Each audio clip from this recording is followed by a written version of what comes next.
Hi.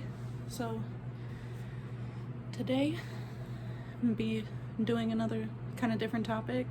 I'm not gonna have like a theme for the channel where all the videos are kind of talking about the same thing. It's not really like my business like that. So just do more videos about whatever the fuck I want to talk about. And today I want to talk about something that is very important to me, but that is also relevant to everybody, technically. It's about the idea of accidental hauntings, accidental possessions, unintentional possessions, jump curses, jump hexes, things that can leave you unintentionally marked by some form of magic, ritual, ceremony, things like that, or other kinds of supernatural, spiritual entities that could leave you dealing with a problem that you don't really want to deal with. And like I said, this is relevant to so many different kinds of people. I mean, you could believe in magic and practice it, and this is relevant to you. You could believe in it but not practice it, because I know that there's a lot of like religious people, Christians, whatever, that they're like, oh, I don't touch that stuff, I can't be affected by it, I only pray to God. And so they're basically acting like they're immune to these kinds of spiritual phenomenon, which is a little bit, I guess it's naive, you could say, but it comes from a place of ignorance almost, that you don't have to practice magic in order to be affected by it. You don't have to even believe that it's real for it to have a detrimental effect on you if you're not intending it. So there's a lot that goes into it. I'm going to break it down into 3 different sections. The first is possession, like demonic possession. The second would be hauntings, so like human spirits, human ghosts. And then the third would be spells, like curses and hexes. That is usually what most people are worried about, is being unintentionally cursed or hexed. So start with demons first, because obviously that one gets people's attention.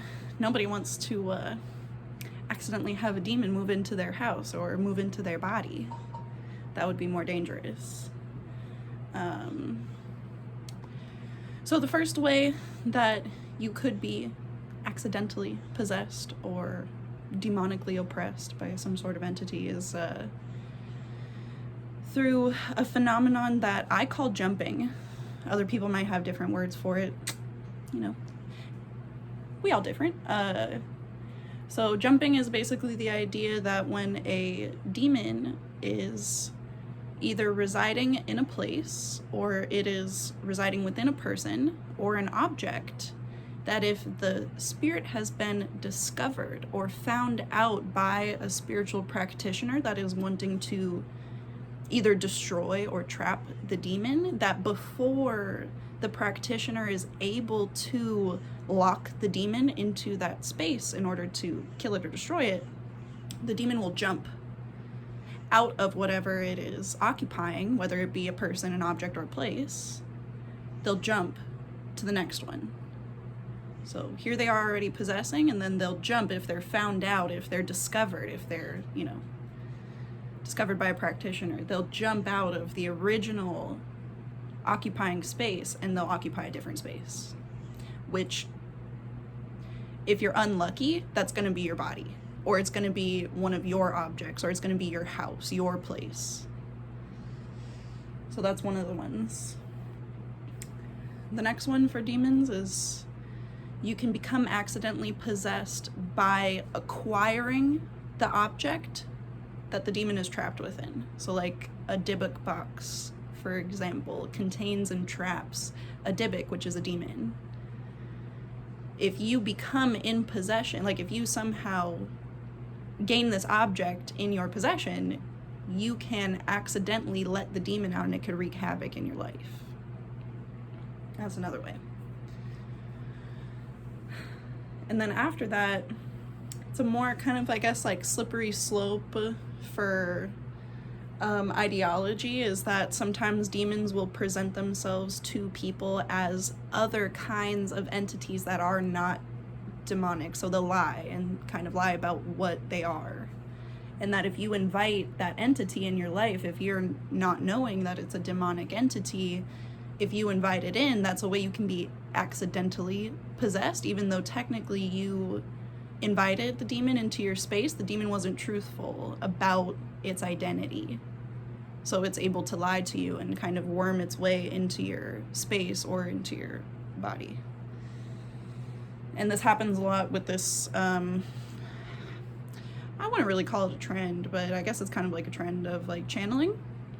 So I see a lot of like new age, like starseed people kind of being like, oh yeah, I'm channeling these extraterrestrial entities, or I'm channeling these angels, or I'm channeling my spirit guides and stuff. And unless you are very experienced in channeling, you are opening yourself up for entities to lie to you about who you're talking to.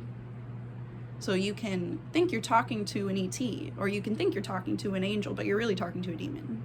And it's able to get in your mind, get close to you, convince you of things, lie to you, basically, and make chaos in your life. So those are the main ways. There's a couple different other ways, but those are the main ways that people will get accidentally possessed. Moving on to ghosts and human spirits. This is more common than being accidentally possessed. So like that first one, get it out of the way because it's not as common. But the more common thing that happens is people will have accidental hauntings where they don't realize that they're dealing with this human spirit, or that they might have brought this human spirit into their space. The main way is shopping at thrift stores and secondhand stores, and especially if they're things like what's it called, like military secondhand, because a lot of the times those things come from people who have passed on already and their stuff has been donated to these stores. So unless you know specifically where that object came from and if the person was deceased or not, then I mean, you could risk it. I mean, I know like a lot of people, I buy from thrift stores, but I always cleanse the objects that I get. I like spiritually purify them so that I'm not like bringing in little gifts into my house, you know? So thrift stores, secondhand stores, antique stores. So like antique stores, or like those people who work with ancient or really old artifacts or anything like that. There's residual spiritual life force from the previously living person that is attached to the object, either by their dead skin cells, by their hair, by their actual energy, or it could be a sentimental object to the deceased and they could still have that connection to the object. So if you bring that object into your house, you're opening up a portal for this spirit to connect with this object and therefore connect via your space.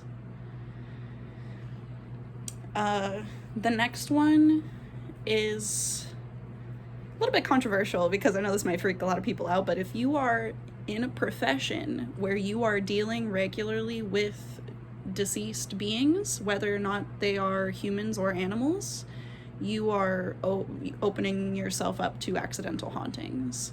So anytime you, like archaeologists that deal with ancient remains, you might not think the spirit is there because it's been so long and blah, blah, blah, blah, but you never really know.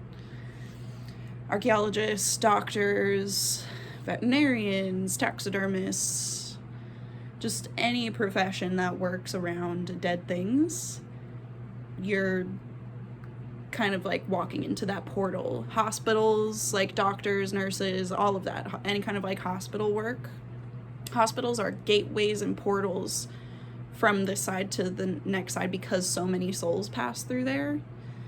And like, I've spent a lot of time in hospitals when I was growing up because, like, I was sick or whatever, and every single time I have to go into a hospital, I prepare myself mentally and spiritually to be able to go in, because it is so overwhelmingly, like, it's just an overwhelming place to be in as, like, a spirit medium. So if you're not knowing of that or realizing that you're around all these different kinds of spirits going in and out, then you can accidentally bump into one and take it home, basically. The other thing is, if you are, let's say, like a relative of somebody that has passed and you have some of their stuff or you inherit some of their things, that's another way that you can be accidentally haunted. And there's a couple different more ways, but it's mostly that. So it's mostly like secondhand objects, antique objects, ancient artifacts, or working in a profession where you are consistently around dead people or dead animals. Because I don't, not everybody believes that animals have souls, but we'll let them believe whatever they want, okay? So, anyway, moving on. The third category is curses and hexes. So this is one of those things that people who are not involved in spiritual practices are very worried about. I'll be seeing people talk about this all the time, like, oh, what if I accidentally get cursed or hexed? Or like, I see people talking, like posting videos online about how, like, if normies like come over to their house and they see their altars and stuff, that they're like, oh, if I touch it, am I gonna like get something? Like, it's like contagious or something. And I would say that most of the time, if you're working with a good witch, that's less of a concern, I guess. But one thing that I will say about accidental curses and hexes is that they do exist, and that the way that you come upon them is usually by chance.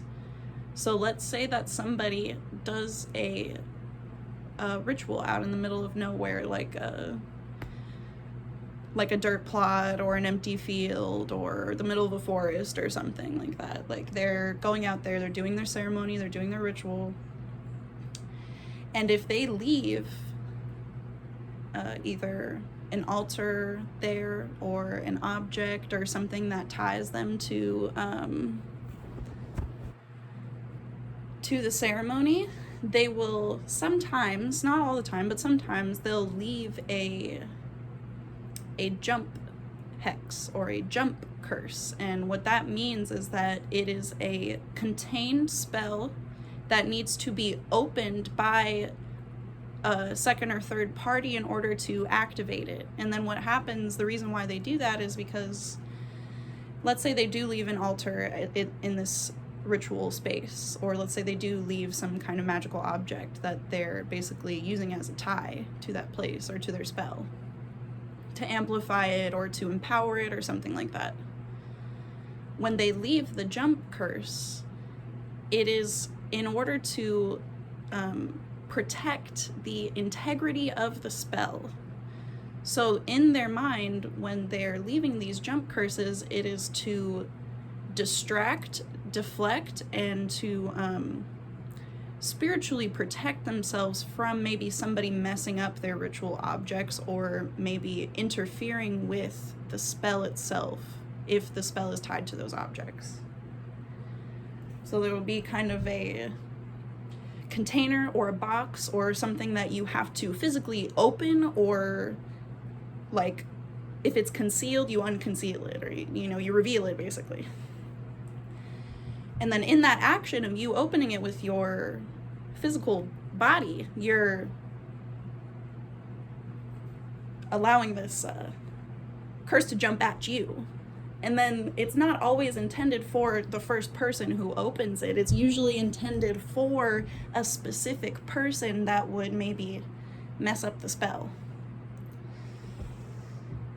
And there's a lot of things like that. Or let's say you've come up across a altar in the forest, but it's not used in necessarily like a ritual setting or a ceremony setting, but it's for the practitioner as their regular worship spot. And if you come up to that space and maybe they have this idea that, oh, a religious person might come up and mess up my stuff, and so they leave these jump curses along the way leading up to it so that you're discouraged or like thrown off of that path, basically, or so that you don't mess up their ritual space. So that's basically it. All right, have a good day, love.